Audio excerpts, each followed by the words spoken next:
Hello guys, कैसे हैं आप लोग। मैं एक बार फिर से अपने यूट्यूब चैनल पर हिंदी व्याकरण का अगला चैप्टर संधि लेकर के आया हूं। और वीडियो को आप सब्सक्राइब जरूर करिएगा और वीडियो को लास्ट तक देखिएगा। अगर अच्छा लगे तो लाइक भी जरूर करिएगा साथ में। आज मैं जो प्रकरण लेकर के आया हूँ उस प्रकरण का नाम है संधि। तो संधि से संबंधित जो भी क्वेश्चन आप लोगों से पूछा जाएगा वहाँ पर ये इस वीडियो के थ्रू आपको मिलेगा। और मैं आपको बता दूं कि इस समय देश कोरोना जैसे महामारी से जूझ रहा है, तो ऐसे में घर बैठे क्या करें। तो हमने सोचा कि हमारे जो स्टूडेंट हैं उनके लिए कुछ बेहतर किया जाए। तो आइए हम अगले चैप्टर को लेकर के चलते हैं जिसका नाम है संधि। तो सबसे पहले तो हम बात करेंगे कि संधि कहते किसे हैं। तो संधि का मतलब ही होता है जोड़ना। संधि का मतलब ही होता है जोड़ना, यानी कि यह संधि क्या होती है, इसका डिफिनेशन क्या होता है। कई बार क्वेश्चन पूछ लिया जाता है कि संधि की परिभाषा क्या होती है, और ऑप्शन आपके 4 बना देता है। ऑप्शन बनाएगा कि वर्णों का मेल या वर्णों के व्यवस्थित क्रम को,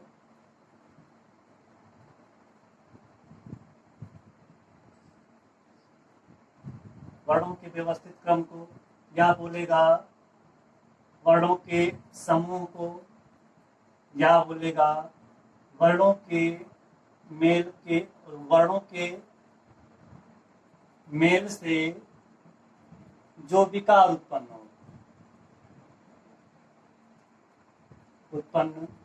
होते हैं। तो ध्यान दीजिएगा इस बात का कि ऐसे क्वेश्चन पूछा जाता है हमारे वनडे एग्जाम में कि संधि कहते किसे हैं।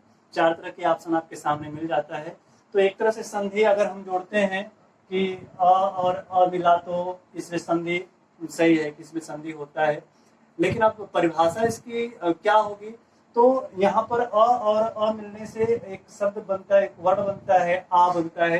यानी कि इसके मेल से यदि परिवर्तन हुआ तभी से हम संधि कह सकते हैं। तो हमारी परिभाषा बनती है कि वर्णों के मेल से जो विकार उत्पन्न होता है उसे हम संधि कहते हैं। ध्यान रखिएगा कि वर्णों के मेल से जो विकार उत्पन्न होगा उसे हम संधि कहेंगे। और अब बात आती है संधि के प्रकार की। तो संधि के 3 प्रकार होते हैं, और कौन कौन से होते हैं वो आपको मैं बताता हूं अभी।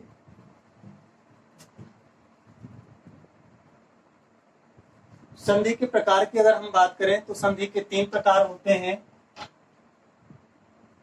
संधि के प्रकार, इसके 3 प्रकार होते हैं। एक होता है स्वर संधि, और दूसरा होता है व्यंजन संधि, और तीसरा आपका होता है विसर्ग संधि। जैसा कि नाम से ही पता चल जा रहा है कि जो स्वर संधि होगा इसमें केवल स्वरों का मेल होगा, स्वरों का मेल। और व्यंजन संधि में व्यंजन या स्वरों का मेल होगा, और इसमें जो होगा विसर्ग का परिवर्तन। यानी कि अगर हम देखें तो जो स्वर संधि होगा तो नाम से ही पता चल जा रहा है कि इसमें केवल स्वरों का मेल होगा। तो जहां पर भी आपको ये कंडीशन मिले कि प्लस के पहले भी स्वर हो और यहाँ पर भी स्वर हो, यहाँ पर स्वर हो, यहाँ पे स्वर हो, तो क्वेश्चन कभी कभी पूछता है कि निम्नलिखित में से किसमें स्वर संधि है, या स्वर संधि का उदाहरण कौन सा है। तो उसमें आप यहाँ से भी पता कर सकते हैं। यदि यहाँ पर स्वर है, यहाँ पर स्वर है, तो इसमें निश्चित ही स्वर संधि होगा। यदि यहाँ पर व्यंजन है और प्लस के बाद स्वर है तो यह स्वर संधि नहीं हो सकता, इसमें हमेशा आपका व्यंजन संधि ही होगा। और कहीं पर विसर्ग दिया हुआ है, इसके बाद कोई शब्द दिया हुआ है, चाहे वह स्वर हो चाहे वह व्यंजन हो, तो उसमें विसर्ग ही परिवर्तित होकर के कोई दूसरा रूप धारण करता है। तो ऐसे हम पहचान सकते हैं कि किसमें स्वर संधि है और किसमें व्यंजन संधि है, यदि संधि विच्छेद दिया है तब। यदि संधि विच्छेद नहीं दिया है तो सबसे पहले हमें उस शब्द को तोड़ना होगा, और तोड़ने के बाद हम देखेंगे कि कौन से वर्ण इसमें मिल रहे हैं, इसमें स्वर मिल रहा है या व्यंजन मिल रहा है। इसके बाद हम तर्क लगाएंगे कि इसमें क्या हो सकता है, स्वर संधि हो सकता है या व्यंजन संधि हो सकता है। तो आइए हम बात करते हैं सबसे पहले स्वर संधि का। स्वर संधि में से क्वेश्चन अधिकतर पूछे जाते हैं हमारे वनडे एग्जाम में। और मैं आपको बता दूं कि संधि जो है आपके कक्षा 9, 10, 11, 12 इसके साथ साथ वनडे एग्जाम में भी कई बार पूछा जाता है। तो अब हम बात करेंगे, टोटल आज का जो ये वीडियो है केवल स्वर संधि से संबंधित बातें आपको बताएगा। तो स्वर संधि की बात अगर हम करते हैं तो स्वर संधि के 5 भेद बताए जाते हैं। पहला भेद आपका होता है दीर्घ स्वर संधि, ध्यान दीजिएगा, दीर्घ स्वर संधि। और दूसरा जो भेद होता है वह आपका होता है गुण स्वर संधि, गुण स्वर संधि।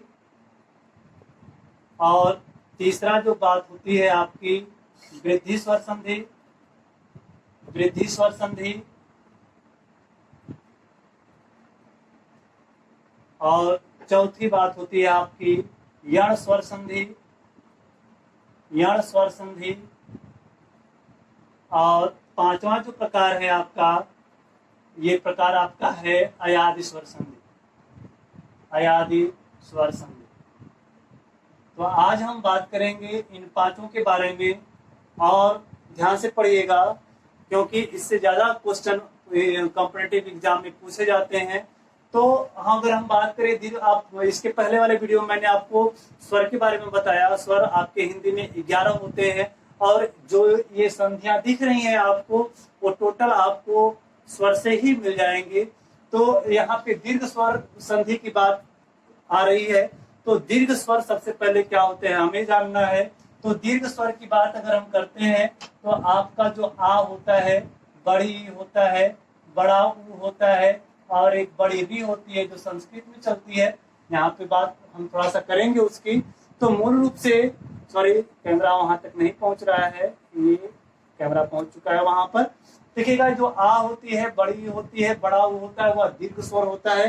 तो किसी भी शब्द में यदि ये मात्राएं आपको मिलती है, आ की मात्रा, ई की मात्रा, ऊ की मात्रा, तो इसमें संभवतः स्वर संधि होने का चांस रहता है। और अब हम बात करते हैं, कई बार इसके सूत्र भी पूछे जाते हैं।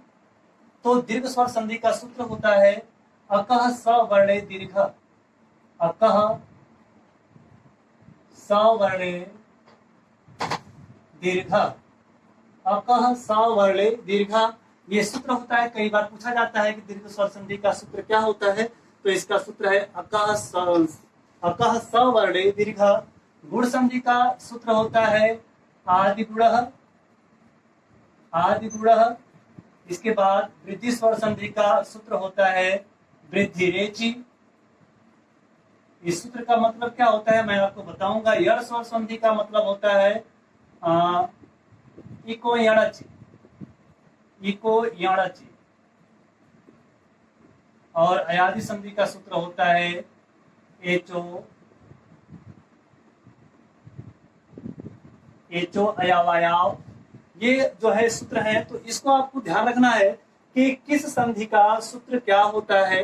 कई बार एग्जाम में पूछे जाते हैं, और इसी के द्वारा ही हम जान सकते हैं कि किस शब्द में कौन सी संधि है।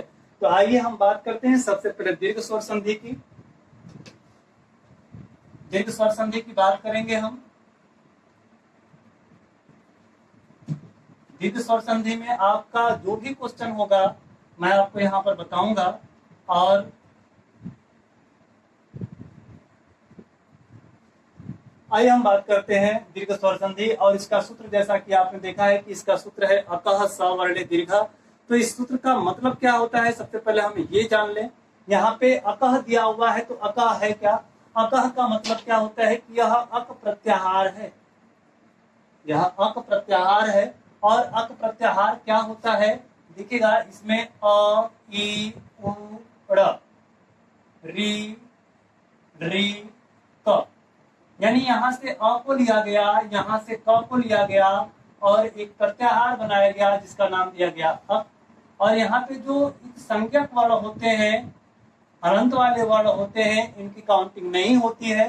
तो अगर हम देखें तो ई अ होता है, ई होता है, उ होता है, री होता है और री होता है। इसका प्रयोग संस्कृत में होता है, क्योंकि हिंदी में इसका प्रयोग बहुत कम होता है, इसलिए हम इस पर चर्चा थोड़ा कम ही करेंगे।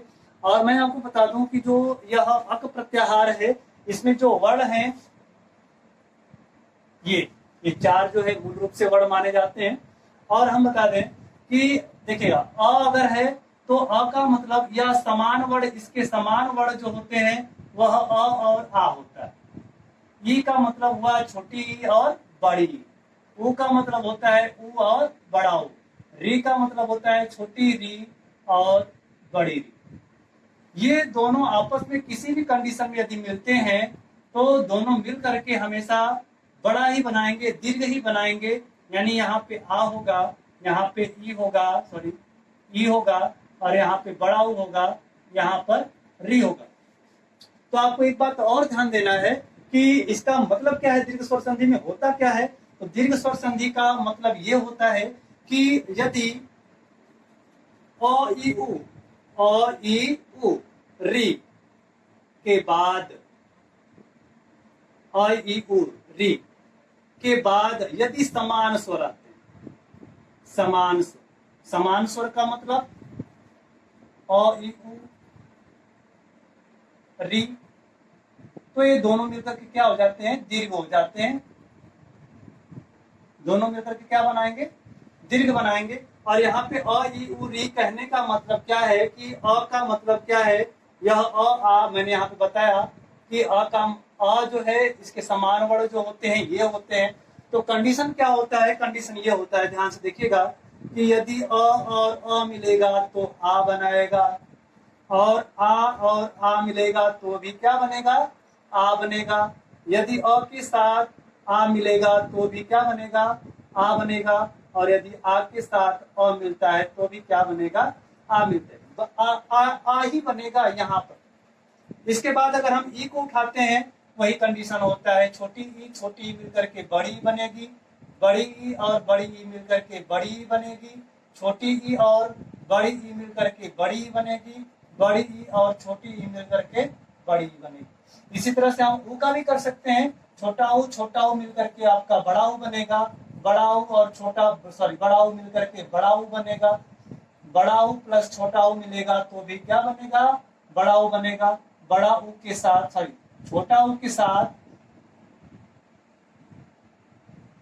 अगर बड़ा ऊ मिलता है तो भी क्या बनेगा, बड़ा ऊ ही बनेगा। हमें ये कंडीशन हमेशा याद रखना है, ये प्लस का चिन्ह आपको ध्यान रखना है कि अगर प्लस के पहले छोटी ई है, प्लस के बाद छोटी या बड़ी ई है, तो हर कंडीशन में क्या बनेगा, बड़ी बनेगा। यहाँ पर ध्यान देना है कि अगर छोटा ऊ है तो अगर उसका संयोग बड़ा ऊ से होता है तो दोनों मिलकर के बड़ा ऊ बनेगा।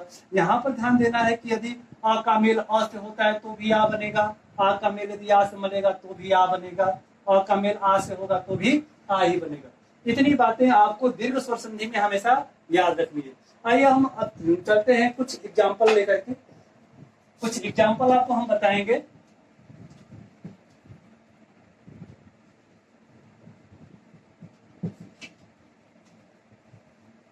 आप वीडियो को लास्ट तक जरूर देखिएगा, अगर पसंद आए तो इसे लाइक और सब्सक्राइब करना ना भूलिएगा। आइए हम कुछ एग्जाम्पल लेकर के चलते हैं। जैसे देखिएगा एक शब्द दिया हुआ है, मैंने लिख दिया विद्यालय, मैंने लिखा विद्यालय, तो हमें इसका बनाना है संधि विच्छेद। मैंने आपको ऊपर बताया कि किसी भी शब्द में आ की मात्रा मिलती है या बड़ी की मात्रा मिलती है या बड़ा ऊ की मात्रा मिलती है तो उसमें संभवतः दीर्घ संधि होने की संभावना रहती है। और भी संधियां हैं तो उसमें क्या कंडीशन है वो मैं आपको बताऊंगा। तो सबसे पहले विद्यालय वाली बात है, तो विद्यालय में अगर हम देखें तो आपको एक शब्द मिल गया, क्या, विद्या। और अगर हम अगले शब्द की बात करते हैं तो यहाँ पर क्या मिल गया आपको, आलय। या ऐसे नहीं समझ में आ रहा है तो आप देख रहे हैं यहाँ पर आ की मात्रा है, तो आ की मात्रा कैसे बनती है, मैंने आपको अभी बताया कि आ की मात्रा बनती है अ या अ से, आ या आ से, या आ और अ से, या आ और आ से। तो आपको ये देखना है कि यहाँ पर आ की मात्रा जो बनी है वह कैसे बनी है, उस मात्रा को हमें तोड़ना है। अब हमने देखा कि यहाँ पर एक शब्द आपको मिला विद्यालय, यहाँ पर एक शब्द मिला आलय, तो यहाँ से आपका आ निकला, यहाँ से आपका आ निकला, दोनों मिलकर के क्या बनाएंगे, यहाँ मैंने आपको बताया हूँ कि आ और आ मिलेंगे तो आ ही बनेगा। विद्या में से आ जब निकलेगा तो विद्या बनेगा, ये बनेगा आपका। और आलंग से आ निकलेगा तो लय हुआ। तो अगर हम इसको संयोग कर दें, जोड़ दें, इसे इसमें संधि करा दें, तो उस शब्द क्या बनेगा? विद्या। आएगा समझ में? अब हम छोटी की मात्रा जो है या बड़ी की मात्रा है उसका अगर हम प्रयोग करते हैं, देखते हैं हम लोग क्या है। तो देखिएगा कई बार शब्द शुद्ध वर्तनी में पूछा जाता है कि आप बताइएगा कि रविंद्र सही कौन सा है। नाम लोग लिखते हैं रविंद्र इस तरह से। शुद्ध वर्तनी में कई बार पूछा जाता है कि इसमें दोनों में कौन सा सही। ठीक, आप कमेंट करके जरूर बताइएगा कि इसमें सही कौन सा है। तो सही इसमें ये वाला है। क्यों सही है ये वाला, मैं आपको बता दूं।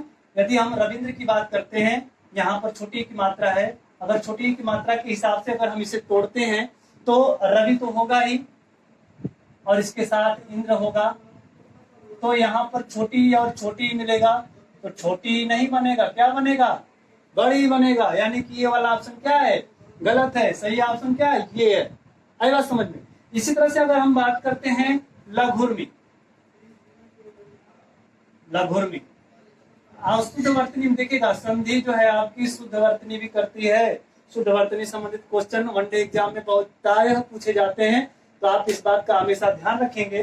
जैसे शब्द दिया हुआ है लघुर्मी दिया हुआ है, बोल दिया इसमें कौन सा सही है, तो हमें अब थोड़ा सा यहाँ पर संधि का प्रयोग करना है। हम जानते हैं कि लघु जो है इस तरह से लिखा जाता है, तो लघु इस तरह से लिखा जाता है, तो इसी वाले को लोग अधिकतर सही कर देंगे। लेकिन यहाँ पर यह गलत है। क्यों गलत है? अब देखिएगा लघु तो इस तरह से लिखा जाता है, ठीक है। अब यहाँ पर उर्मी शब्द है, उर्मी शब्द इस तरह से लिखा जाता है, ठीक। अब इसके बाद यहाँ पर यहाँ से आपका छोटा ऊ निकलेगा और यहाँ से आपका बड़ा ऊ निकलेगा। अब दोनों जब मिलेंगे तो क्या बनाएंगे? बड़ा ऊ बनाएंगे। तो यहाँ पर जो छोटा ऊ का प्रयोग है यहाँ गलत है। सही क्या होगा आपका? ये होगा। और इसका संधि विच्छेद क्या होगा? लघु धन उर्मी होगा। और भी सारे एग्जाम्पल हैं जो मैं आपको अभी बताऊंगा। क्योंकि लॉकडाउन की स्थिति चल रही है, मार्केट आना जाना बंद है, तो कुछ साधन उपलब्ध नहीं हो पा रहे हैं, इसलिए थोड़ा आपको परेशानी होगी। लेकिन आप वीडियो को अंत तक जरूर देखिएगा। और भी एग्जाम्पल मैं आपको बताता हूं। जैसे हमने लिख दिया भूस्मा, लिख दिया और पूछ दिया कि इसमें कौन सी संधि है। तो मैंने आपको बताया अगर आ की मात्रा मिलती है, बड़ाऊ की मात्रा मिलती है, तो वहां पर बहुतायत क्या होती है? दीर्घ स्वर संधि होती है। लेकिन यहाँ पर आप देखेंगे कि आ की मात्रा है और वो की भी मात्रा है, तो आ की मात्रा के उधर तो कोई शब्द बन नहीं सकता। तो हम थोड़ा इस पे केयर करेंगे। अगर हम देखते हैं तो यहाँ से आपका एक शब्द मिलता है भू। भू मीन्स, भूस्मा मीन्स होता क्या है? भू मीन्स पृथ्वी, उष्मा मीन्स गर्मी, यानी पृथ्वी से जो उष्मा निकलती है उसे हम भूस्मा कहते हैं। तो यहाँ पर भू होगा और भू इसी तरह से लिखा जाता है। और इसके बाद हम बात करेंगे उष्मा की, और उष्मा इस तरह से लिखा जाता है। तो यहाँ से बड़ा ऊ निकलेगा, यहाँ से बड़ा ऊ निकलेगा, दोनों मिलेगा तो क्या होगा? बड़ा ऊ ही बनेगा। भू में से ऊ निकल गया तो यहाँ केवल भाव बचेगा। उष्मा में से ऊ निकल गया तो ये बचेगा। आप भाव पे बड़ा ऊ की मात्रा देंगे तो शब्द क्या बनेगा? भूस्मा बनेगा, ठीक। अब इसके बाद हम बात करते हैं एक और शब्द मैं उठाता हूं। मैंने लिख दिया लघुत्तर। कई बार शुद्ध वर्तनी में भी पूछा गया ये शब्द। लघुत्तर इस तरह से लिख देगा, लघुत्तर इस तरह से लिख देगा और पूछेगा शुद्ध वर्तनी में कि कौन सा शब्द इसमें शुद्ध है। तो इसमें आप देख रहे हैं कि यहाँ पे करे सबसे पहले हमें क्या करना है कि जो मात्रा दिख रही है सबसे पहले हमें उसे तोड़ देना है। बात समझ में? तो हम इसे अलग अलग कर दें। अगर हम कर दें लघु, तो आप जानते हैं इसके पहले मैंने आपको बताया कि लघु इस तरह से लिखा जाता है। तो और इसके बाद क्या है? उत्तर है।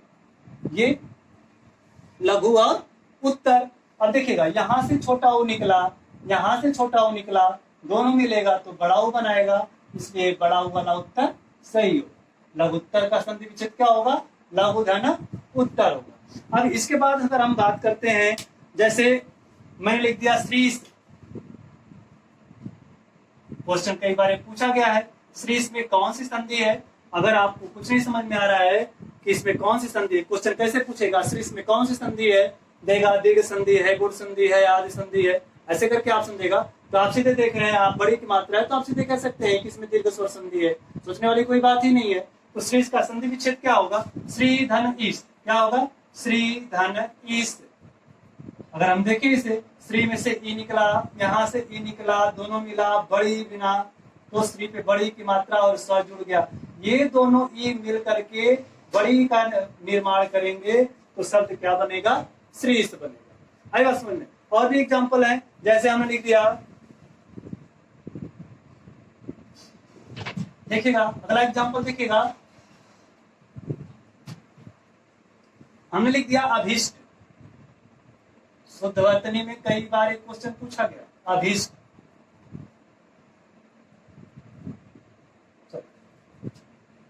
इस तरह से दे दिया, इस तरह से दे दिया। और शुद्ध वर्तनी में भी पूछा जाता है कि ये सही है कि ये सही है। तो आप जानते हैं अभी तो ये सही लिखा हुआ है, लेकिन इसमें ईस्ट जुड़ा हुआ है, तो यहाँ पर ये अभी तो है, इस तरह से हम लिखते हैं, ये शुद्ध रूप है इसका। और इसके साथ हम इष्ट लगाते हैं, ठीक। और इसके साथ जब हम इष्ट लगाएंगे तो यहाँ से छोटी की मात्रा निकलेगी और यहाँ से छोटी की मात्रा निकलेगी, सॉरी बड़ी बना दिया मैंने, यहाँ से छोटी निकलेगी। दोनों को अगर हम मिलाते हैं तो क्या बनेगा? बड़ी बनेगा। अभी में से ई निकल गया तो यहाँ पर अब बचा, इष्ट में से ई निकल गया तो ये बचा। अब इसे हम लिखते हैं तो अ हो गया, वहां पर बड़ी की मात्रा होगी और ठीक। तो जिस नियम से मैंने आपको शब्द तोड़ना बताया, अगर इस नियम का अगर आप फॉलो करते हैं तो बेहतर है। आप संधि से जो भी क्वेश्चन होगा स्वर दीर्घ स्वर संधि से, उसमें आप कहीं भी गलतियां नहीं करेंगे। और इसके बाद अगली जो संधि होगी उसे हम नेक्स्ट वीडियो में देखेंगे। और इसके बाद सभी संधि को एक साथ करके कंबाइंड करके हम एक वीडियो बनाएंगे जो आपको काफी मदद करेगी आपके वनडे एग्जाम में संधि संबंधित क्वेश्चन के लिए। और आप वीडियो लास्ट तक जरूर देखिएगा, इसे सब्सक्राइब करना ना भूलिएगा। अगले वीडियो तक का इंतजार करिएगा।